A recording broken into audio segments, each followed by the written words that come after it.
Le président du CDS Mamoudou Ibra Kane waxee conférence de presse bi waxtaan bi nga xam ne dañu ko bëgg a sekk ak askan bi ak société civile bi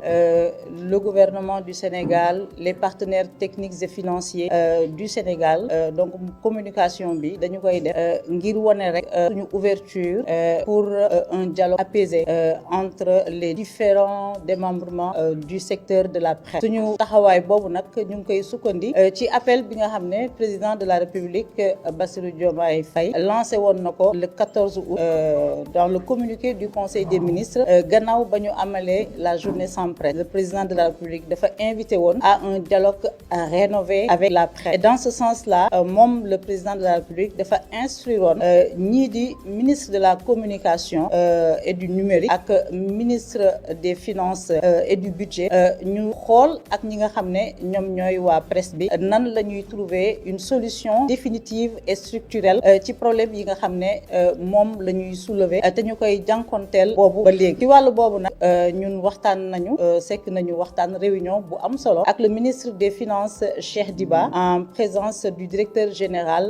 des impôts et domaines de l'époque ki nga xam ne moom la ñu relevé dernièrement muy Ablaye Diagne ñu tegoon sur la table lépp li nga xam ne moom moo concerné le passif fiscal le recouvrement des créances les ruptures de contrat moom mu dégluñu quand même avec beaucoup d'ouverture et puis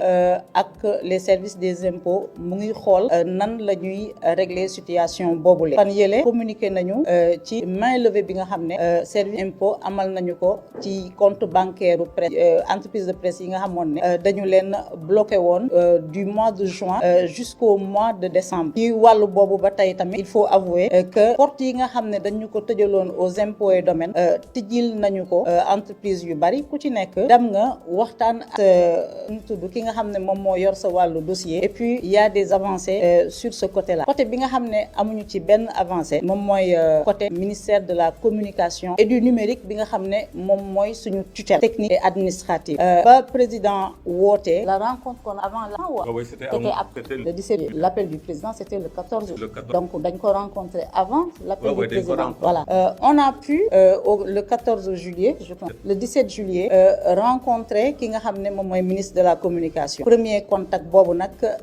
soumettre nañu ko lépp loo xam ne doléance la ak jafe-jafe te presse bi di ko dund il y a eu un relevé de décision mais il faut dire que relevé de décision boobu matérialisation topp ci ba président de la République dafay son appel au dialogue rénové ñu ngi doon xaar aussi ministre de la communication ni ko son naataangoom bu ministère des finances dafay mu wooñu xool nu ñuy waxtaanee ak ñun boobaak léegi nag les relations entre le ministère et le secteur de la presse sont extrêmement difficiles il y a de l'eau donc actuellement relation yi ci statu quo la nekk pendant que ñun à longueur de conférence de presse ñu ngi invité le ministère à un dialogue à des concertations li ñu noté mooy le ministère de la communication moom mu ngi dérouler sa feuille de route moom nag comme que dafay xaar ñun ñu bind ko laaj ko demande d'audience puisque le ministre tient à ce formalisme à la française là apparemment ils ne sont pas de l'école anglo-saxonne dinañu ko bind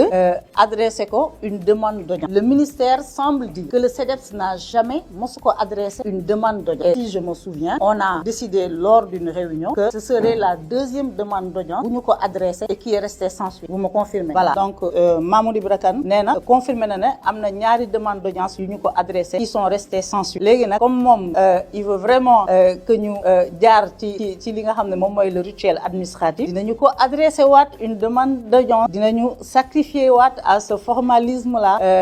administratif et puis toog di ko déglu mais en attendant la situation des entreprises de presse dafa nekk di détériorer wu de jour en jour dafa am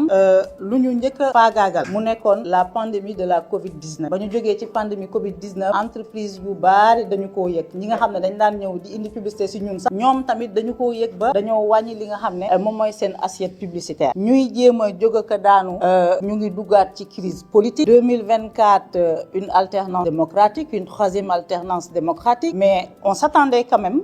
comme ni mu tàmm di amee que Sénégal bu changement amee même quand c'est dans le cadre d'un régime dans la continuité daanaka di nga 3-6 mois affaire yi dina tagga témbee yu bari day taxaw en attendant ñu former waat gouvernement changement yi ñu def ko donc bi ñu ñëwee 2024 affaire yi demee noonu on s'est dit que c'est une situation situation passagère dina jàll mais aujourd'hui situation boobu dafa nekk di persister li nga xam ne moom moo am ba am mooy tey entreprise de presse yëpp presque au Sénégal en tout cas bu fekkee ne am na ñoo xam ne ñu ngi ciy génn xam naa ne motuñu ñaar mbaa ñett entreprise de presse yu bari au Sénégal dañoo am ay jafe-jafe yooyu bokk na li ko indi et je vais pas trop m'épancher là-dessus parce que on va se répéter bokk na ci li ko indi ni ñu dagg contrat yi li ñu geler paiement yi ensuite li ñu bannir la presse privée ci wàllu publicité et loolu léegi dafa nekk une réalité bu leer nañ c'est-à-dire la presse privée structure gouvernementale yi nga xam ne ñoo ngi fi man de depuis 10 mois benn structure gouvernementale moo mos a def pub ci man je pense que def na tuuti ci def na aussi ci yeneen entreprise de presse du ñu gis publicité et dañ ñu bannissement boobu dafa dem sax ba je donne un exemple il y a les partenaires financiers et techniques du Sénégal qui accompagnent la DER dans sa communication et la vulgarisation de ses actions mu am un fonds boo xam ne la BIC ak l'AFD agence française de développement ñoom ñoo ko dégagé pour assurer la partie communication parce que dañoo jàpp ne DER pour mu réussir sa mission communication bi war na jàll ñu gën a xamale li nga xam ne moom mooy DER ba ñuy lancer programme boobu sous la supervision des partenaires techniques et financiers dañoo def appel d'offres ñu war a retenir 5 télévisions pour que ñu compétir plusieurs télévisions disons mais il devait en retenir 5 mu am 5 télévisions yoo xam ne dañu leen tàmm par avis d'appel d'offres ñu exécuter la première phase du programme 2023-2024 ñu reconduiraat ñu war a exécuter parce que programme bi c'est sur 5 ans ñu war a exécuter la deuxième phase 2024-2025 ñu commencer exécuter ba mois de juin dañoo jékkee-jékki parce que à chaque fois bu ñu amee couverture dañ lay yónnee couverture chaque couverture elle est payante selon mu nekk publi reportage de 3 minutes mbaa 5 minutes wala mu nekk un document un document audiovisuel de 30 minutes donc dafa am tarification donc couverture bu ñu def dans ce cadre là nga xam ne wàllu communication la dañuy fay par exemple je ne me sens pas bien pour le cas de 7TV peut-être que les autres ne sont pas à l'aise pour en parler moi je vais en parler pour le cas de 7TV depuis le mois de juillet ñu gisatuñu couverture alors je me suis inquiétée ma ne est-ce que du ñun ñoo deful suñu warugar j'interroge le commercial ñu ne ma ñoom kat joxatuñu couverture ma woote foofu ñu ne ma non du dara c'est juste que bu activité amee dañuy jox la liste des entreprises des télé yi ñuy woo ma ne ko mais vous ne nous appelez plus par la suite dans les investigations que j'ai faites j'ai compris que dañoo jox ordre à la cellule de la communication d'enlever 2 télévisions muy 7TV ak ITV sans raison ma bind leen di leen laaj des explications j'ai écrit à l'administratrice générale de la DER je n'ai toujours pas d'explication et là j'ai adressé une correspondance à la BIC et à l'AFD pour les informer que programme bii nga xam ne da ngeen ko teg pour accompagner la communication de la DER te ñun choisir des médias par appel d'offres pour des raisons politiciennes on a décidé d'exclure certaines télévisions de ce programme-là parce que c'est pas l'argent de l'État du Sénégal c'est l'argent des bailleurs donc loolu juste pour wane ne dafa am un bannissement man nag j'aurais pu comprendre les gens ils viennent au pouvoir c'est difficile l'environnement économique est difficile mën naa comprendre loolu mën naa comprendre que publicité yeeg convention yi que même paiement yi tardé mais li ma mënul comprendre mooy mu mel ni dafa am un mot d'ordre un bannissement képp ku ci juum sax ba woola ne la damaa bëgg telle activité nga couvriral ma ko dal na ma ci foire bi passé da ngay jékkee-jékkee rek waa ji annulé lan moo waral loolu et léegi nag le problème que ça pose mooy entreprise de presse au Sénégal nga xam ne le marché est très limité ñu partager marché bi entre le privé et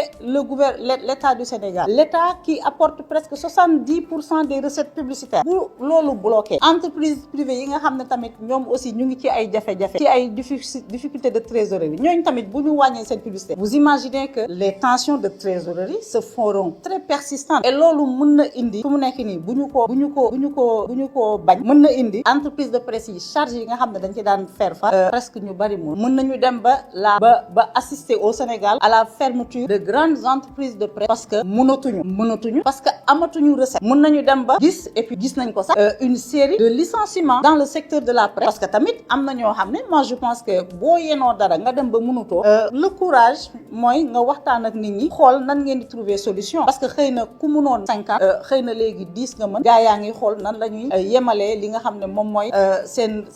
bëgg-bëgg yi ci fukk yi nga xam ne moom la ñuy dese j'estime que le gouvernement bi nga xam ne dafa bëgg a promouvoir l'emploi le gouvernement bi nga xam ne dafa bëgg a promouvoir li nga xam ne moom mooy le secteur privé warul toog di seetaan des entreprises de presse di tëj benn par benn te loolu kenn mënu ko justifier comme seen justification politicienne yooyu ñuy joxe dañoo entreprise de presse yi dañoo am problème parce que recette ya ñu daan am dañoo bloqué lépp fayuñu la dagg nañu contrat bi amatuloo publicité donc li nga xam ne da nga ko engagé comme dépense ci 2024 mënatuloo ko honoré ñenn ñi banque yaa ngi seen ginnaaw créancier yaa ngi ci seen ginnaaw loolu mooy dëgg donc man dama jàpp ne le président de la République c'est un homme de très bonne foi en tout cas loolu laa ko xamee woon moom mënul toog di cautionner ñuy tëj ay entreprise de presse di tëj ndax une situation économique précaire loolu moo tax ñu décider encore une fois wax ngir moom mu dégguñu ndaxte moom mooy kilifa ñëpp mooy kilifa ministère de la communication moom mooy suñu kilifa donc moom la ñuy waxal la situation est difficile boole ci FADP bii nga xam ne dañ ko daan joxe au mois de décembre gis ngeen dañu koo bloqué sans raison te amul dara lu war a justifier parce que c'est un fonds boo xam ne c'est voté c'est prévu c'est programmé dans le budget les plus téméraires dañuy dem ba ne il y a une mise à mort programmée des médias man tey nag je veux être très positif dama leen di may le bénéfice du doute duma leen accuser de vouloir lancer un programme de mise à mort des médias dama naan dafa metti ci ñoom ñun tamit il faut ñu yëg safaay bi mais nañu xoolaat mbir yi fañ daan jëlee recette amatuñu ko ci kanam ñu bari ce sont beaucoup d'emplois le secteur de la presse c'est minimum 15 000 emplois ce sont 15 000 emplois directs bokkul ak emplois indirects yi ce sont des milliers d'emplois qui vont être perdus donc ça interpelle tout le monde xamu nu ma koy waxee ci wolof voilà ñëpp la war a soxal yéen les reporters le personnel le patronat ak ñi nga xam ne wàllu presse ni muy saytoo démocratie daf leen intérêt mais dafa war a intéresser au premier chef le gouvernement du Sénégal au premier chef le président de la République Bassirou Diomaye Faye tey moom la ñu jagleel suñu appel et puis bu